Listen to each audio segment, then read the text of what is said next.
blowing up! Has finally stopped blowing up.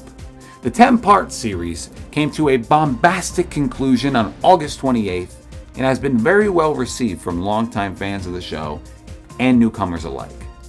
This season of Dimension 20 can only be described as a melting pot of nitrous-fueled cars, cheesy, sweaty 90s action, and hot and sweaty high stakes. But by far, the most impressive takeaway from this season has been the homebrewed, adapted version of the already streamlined Kids on Bike system.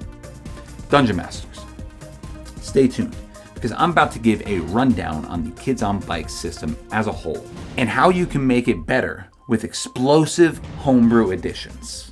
Now, there are 9 primary skills: brawl, drive, hot, sneak, stunts, tech, tough, weapons, and wits. You start the game rolling a d4 for each skill, but as you roll the max number on said dice, you explode to the next highest dice. For example, you're making a tough check with a DC of 12. You roll a 4 on the d4, boom, blows up to a d6. You roll a 6 on the d6, boom, double explosion. It then blows up to a d8. You roll a 6 on the d8 and you stop there for a 16 on a DC 12 tough check, and now your tough die is a permanently d8 and you succeeded on what you were trying to do. However, there are times in the game when you can skip rolling the dice altogether. If the GM deems that you are not under immediate duress, you may use a planned action and take half your maximum dice value to succeed on the check automatically. For example, a player has a d12 in tech and the GM asks for a DC 6 tech check.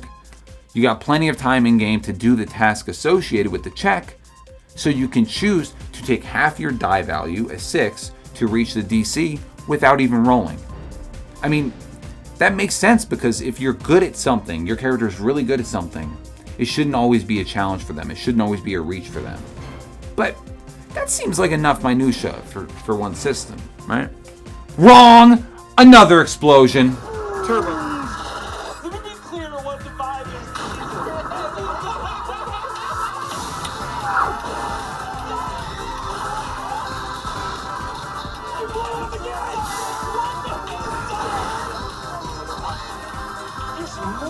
is. Turbo tokens, baby. Turbo tokens are an expendable form of currency that can be added to your rolls at a 1-to-1 ratio, with the only way to get said tokens being to fail a skill check or any other roll. You could spend your time saving up your tokens or use them willy-nilly. The choice is yours. However, you may want to choose to save them, because permanent upgrades for you and your group can be purchased by you or by pooling together your turbo tokens to purchase them after the game session. And these abilities aren't frivolous, okay? Some highlights are help is on the way, which gives your group the ability to spend turbo tokens at the same rate on each other's rolls. Or how about this'll do? You produce a single useful item when in a new location once per session.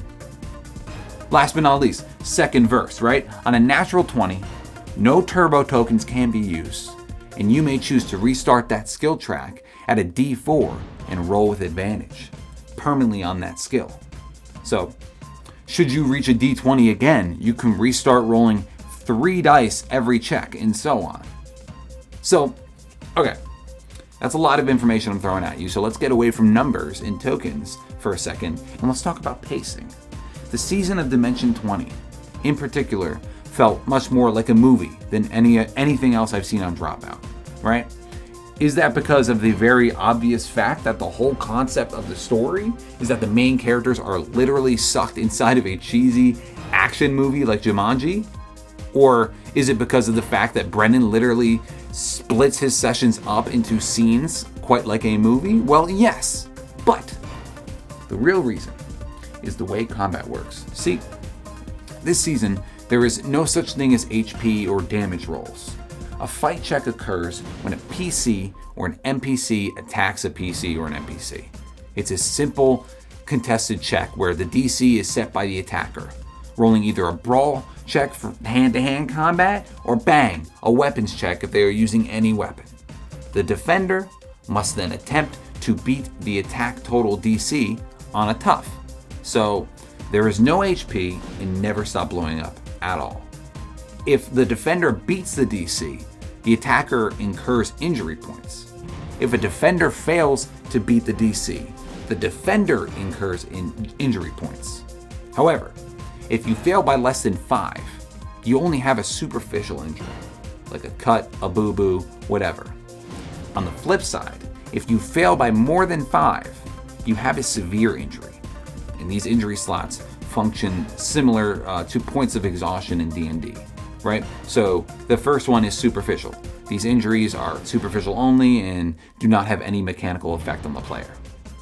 And then the levels kind of go like this. So severe, turbo tokens are now worth half their value. And this means if you are spending on yourself, everything is now a 2-to-1 ratio of tokens to check increase, right? If you are spending on someone else in your party, it is now a 4-to-1 ratio of tokens to check increase. The second one is adrenaline, and you gain 10 turbo tokens, right? And the turbo tokens are still worth half their value until you heal to superficial. But it's like a last ditch boost before you go unconscious, quite like in a fight. The third level is incapacitated. You're out like a light and you are dead or captured depending on what the attacker wants. This type of combat is night and day compared to the numbers/math heavy systems of old. I'm not saying either one is better, but I am saying this type of combat system is incredibly cinematic and straight up fun. But not only for players, right, but for the audience.